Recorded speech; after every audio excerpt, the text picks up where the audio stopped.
세 가지 접근 방법에 있어서 이번에 두 번째 시간입니다. 나는 주 안에서 새 생명, 새 능력, 새 권세를 가졌습니다. 라고 하는 제목으로 함께 이과를 나누겠습니다. 나는 주 안에서 새 생명, 능력, 권세를 가졌다. 주님 안에서 가진 게 참 많으시네요. 영으로 기능한다라는 것이 굉장히 중요합니다. 영적인 능력으로 기능한다, 활동한다. 우리가 말씀을 따라 새로운 지식으로 무장하고 그 지식에 따라 기능하는 것을 영으로 기능한다라고 표현합니다. 아마 그리스도인들은 이 두 영역에 걸쳐 사는 것이죠. 하나는 영적인 영역이고 또 하나는 자연적인 영역입니다. 눈에 보이는 것은 자연적인 영역입니다. 자연적인 영역에서는 의사가 당신이 이제 얼마 이상 살 수가 없습니다 라고 시한부 선고를 내렸을 수도 있습니다. 여러분, 자연적인 영역의 일들이 그 원리를 따라 돌아갈 때 그런 말을 들었다 하더라도 그 사람이 영적인 이 원리 안으로 들어온다면 어떻게 달라질까요? 그렇게 우리가 두 영역에 걸쳐 산다는 말씀입니다. 영적인 영역은 자연적인 영역보다 더 상위 법칙에 있다는 사실을 꼭 기억하십시오. 영적인 영역은 말씀의 원리, 믿음의 원리, 그리고 영의 원리로 돌아가는 세계입니다. 자연적인 영역은 우리가 오감으로 느낄 수 있는 모든 것, 즉 듣고, 보고, 느끼고 라고 하는 그런 세계를 말합니다. 우리는 이 두 세계에 걸쳐서 살고 있는데 비록 사는 곳은 거듭나기 전과 마찬가지로 자연적인 영역에서 살고 있습니다. 우리가 속한 곳은 영적인 영역이라는 사실을 기억하면서 말입니다. 자연적인 영역에 영적인 영역의 원리를 끌어와서 영적인 원리가 돌아가게 하면 자연적인 영역에서 초자연적인 역사가 일어나는 것입니다. 이것을 기적이다, 표적이다, 그렇게 많이들 말씀하고 있죠. 이렇게 사는 것을 영으로 기능한다 라고 표현합니다. 영으로 기능한다는 것은 말씀으로 기능한다는 것입니다. 왜냐하면 우리가 그리스도인으로 거듭났을 때 그리스도 예수 안에 있는 우리에게 새로운 생명과 새로운 능력과 새로운 권세가 주어졌기 때문입니다. 하나님의 말씀, 즉 그리스도 안에서 내가 누구이고 무엇을 가지고 있으며 무엇을 할 수 있는지를 알고 그리고 하나님 말씀으로 기능하며 믿음으로 사는 것이 바로 영으로 기능한다는 것입니다. 영으로 기능할 때 그리스도인은 승리가 보장되어 있습니다. 이것이 하나님이 하시는 일이죠. 그래서 육의 생각은 하나님께서 함께하지 않는다. 육의 생각은 사망이다. 영의 생각은 영으로 기능하는 모든 것들은 하나님이 역사하신다. 생명과 평안이다. 이렇게 성경은 확실하게 말씀해 주고 있습니다. 영으로 기능하는 것이 승리의 조건입니다. 믿음으로 살 때만 승리가 보장되어 있는 것이죠. 요한일서 5장 4절에는 이렇게 말씀합니다. 이는 하나님께로부터 태어난 자는 예수님 영접하면 하나님께로부터 태어난 자가 되는 거죠. 하나님께로 태어난 자가 바로 저와 여러분인 줄 믿습니다. 자, 하나님께로부터 태어난 자는 누구든지 세상을 이기기 때문이라. 세상을 이기는 승리는 이것이니 곧 우리의 믿음이다. 이렇게 말씀하고 있습니다. 자, 그리스도인들 중 여러 신앙생활을 수십 년을 하고도 한 번도 믿음으로 살아보지 못한 사람들이 있습니다. 혹시 끔찍한 일 아닙니까? 여러분은 그런 사람이 아닌지요? 말씀을 알고 교회도 열심히 다니고 기도도 열심히 하고 무엇이든 열심히 하는데 믿음을 하는 선택은 한 번도 해본 적이 없다면 그 사람은 자연적인 영역에서만 사는 것이라고 볼 수밖에 없습니다. 여러분, 그것은 신앙생활이 참 억울한 것입니다. 그렇게 배웠습니까? 그렇게 가르쳤습니까?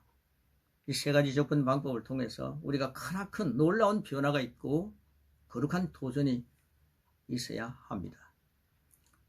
그 사람들은 내가 열심히 하니까 하나님 무엇인가 알아서 해주시지 않을까 라는 식으로 접근하는 사람들입니다.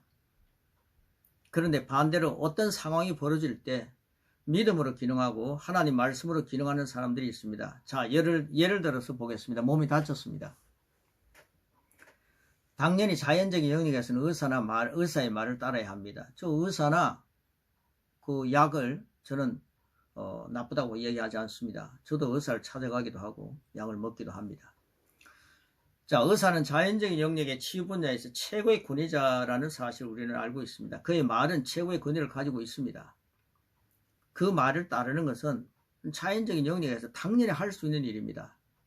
그러나 그 사람이 자기 안에 의사보다 더 높은 권위의 하나님 말씀을 가지고 있다면, 또 하나님이 내 안에 계신다면 그런 자연적인 것을 선택할 수도 있고 영적인 것을 선택할 수도 있습니다. 각각 믿음대로 하는 거죠. 그러나 믿음으로 살지 않는 사람은 나중에 믿음이 꼭 필요한 상황이 올 때가 있습니다. 그때를 위해서 훈련하지 않았으므로 믿음을 발휘하기 굉장히 어려운 그런 때를 맞이한다는 거죠. 그래서 치유에 있어서도 작은 문제가 있을 때마다 치유를 경험하기 시작해야 한다. 무엇으로? 하나님 말씀으로 치유를 경험하는 그런 것을 습관화하라, 이런 말씀이죠. 그렇다 해가지고 여러분이 약사를 완전히 무시하고 의사를 무시하라는 건 아닙니다. 여러분들이 그런 훈련을 계속 해 가라는 거죠. 그러기 위해서는 이 세 가지 접근 방법이 여러분에게 놀라운 그런 성장과 그리고 전진과 그리고 변화를 가져다 줄 것이고 신앙생활의 담대함을 만들어 줄 것입니다. 예수님을 믿기 전에 여러 가지 질병을 가지고 있었는데 말씀을 제대로 알게 되고 믿음으로 나누는 치유 말씀에 대한 지식을 받게 되었습니다. 그때 만성적인 질병에서 빠져나오는 경우 저도 경험했고 또 많은 사람이 그런 간증을 하지 않습니까? 여러분들도 그런 분 가운데 한 분의 주역이 되시기를 축복합니다. 누가 기도해 준 것이 아닙니다. 예수님이 채찍에 맞음으로 질병에 대한 값은 이미 치러졌다. 아플 필요가 없다. 라는 것을 깨닫고 스스로 거기에서 걸어 나오는 것입니다. 몸이 약하고 늘 어디가 아파서 이렇게 주저앉아 있는 상태를 당연하게 생각하다가 어느 순간에 그리스도 안에 있는 신앙인이 이렇게 살 필요가 없다는 것을 발견하고 난 뒤에 그 길을 선택해서 걸어 나오는 것을 말합니다. 그런 일들이 우리 삶 가운데 지속적으로 일어날 것을 축복합니다. 성경의 세 가지 조건을 여러분이 잘 이해한다면 이 내용을 훨씬 더 이해하기가 쉬워집니다. 성경에는 세 가지 접근 방법이 있습니다. 기대되십니까? 첫째는 율법적인 접근입니다. 율법적인 접근은 굉장히 위태롭습니다. 구약에는 율법을 지키면 하나님의 복 가운데로 들어가고 율법을 지키지 않으면 저주 가운데로 선택해서 들어가는 것이다. 이렇게 가르치고 있죠. 하나님께서 저주하시는 것이 아닙니다. 하나님께서는 이미 선택권을 주셨습니다. 이 율법을 지키면 너는 이런 축복을 받게 될 것이고 이 율법을 안 지키면 이런 저주를 받게 될 것이다 라고 이렇게 말씀하셨지 않습니까? 그런데 하나님께서 율법을 주셨고 사람들이 각자 그것을 선택하는 것입니다. 순간순간 선택함으로 율법을 잘 지키면 하나님이 만드신 축복 가운데로 들어가고 유혹을 받아서 하나님께서 가지 말라는 길을 가게 되면 결국은 하나님이 말씀하신 저주 가운데로 들어가게 되는 것이죠. 그래서 우리의 선택의 문제다, 이 말씀입니다. 이것은 본인의 선택입니다. 그런데 구약에서는 이것을 하나님께서 저주하셨다라는 표현으로 말하기도 합니다.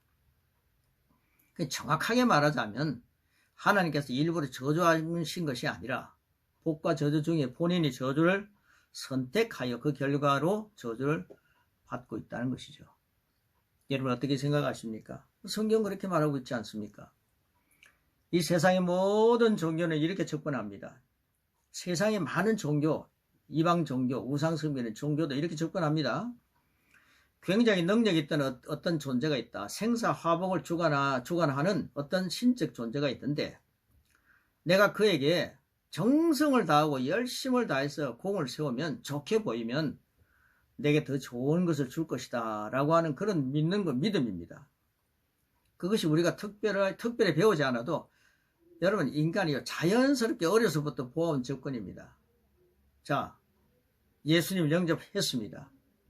하나님의 나라에 들어와서도 무엇인가 내가 하나님께서 원하시는 일을 함으로써 복 가운데로 들어가야만 복을 받을 수 있다라고 하는 것이 바로 율법적인 접근입니다. 이것은 주님의 공로, 하나님의 공로 이런 것이 아니라 자기의 공로를 많이 내세우는 거죠. 이것은 구약에 많이 나와 있는 접근 방법입니다. 여러분 바리새인과 서기관들은요 율법을 나름대로 잘 지킨 사람들입니다. 그런데 우리 주님께서 말씀하실 때에 너희들은 외식하는 자들이다. 율법을 완성적으로 지키는 사람은 없다는 거죠. 그러면서 예수님을 그들은 거부합니다. 그럴 때 너희들은 천국 가지도 못하고 천국 들어가려고 하는 사람을 막는 자들이다. 오직 너희들은 율법에만 접근하면서 살아가는 사람들이다. 그러면서 그들의 영혼을 불쌍히 여기셨습니다. 그리고 그 길이 바로 천국을 소유할 수 있는 길은 아니다라는 것을 주님께서 분명하게 제시하셨죠. 그런데 오늘날 율법적인 접근 방법으로 너무 많은 내용들이 설교가 되고 그리고 성경 공부가 되고 선포가 됩니다. 자, 그래서 율법적인 접근 방법 이만큼 해놓으시고 다음에 또 거듭 말씀드릴 것입니다. 두 번째 중요한 것은 십자가의 완성으로서의 접근 방법입니다. 여러분 주님께서 십자가에서 다 이루어 놓으신 것 그것을 믿고 접근하는 방법입니다. 얼마나 좋습니까? 하나님께서는 율법적인 접근의 한계를 아셨습니다. 예수님을 보내셨죠. 그래서 그분은 예수님을 보내셔서 십자가에서 율법의 한계를 모두 극복하는 다른 길을 주셨습니다.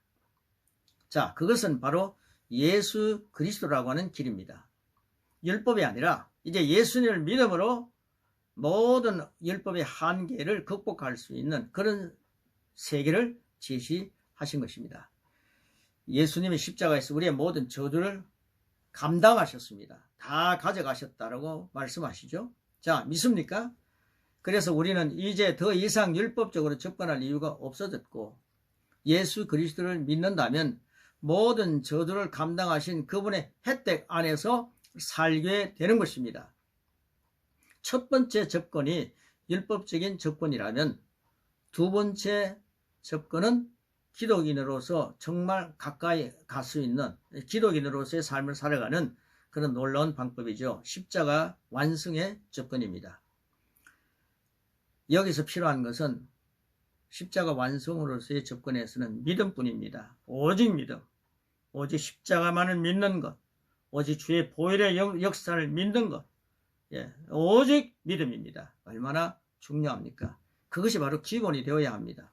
자, 하나님께서 내 치유를 위해서 값을 치르셨으므로 나는 믿음으로 그 치유를 취하기만 하면 된다는 것에 바로 십자가 완성으로서의 접근하는 방법, 이것을 믿음으로 취하는 것이죠. 자, 오직 믿음이죠. 믿음의 말씀은 이것을 근거로 합니다.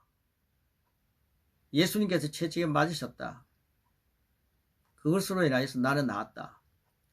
믿음으로 예수님께서 이미 하신 일을 완성하신 일을 적용해가지고 그 혜택을 누리는 것입니다. 이것이 십자가 완성으로서의 접근 방법입니다.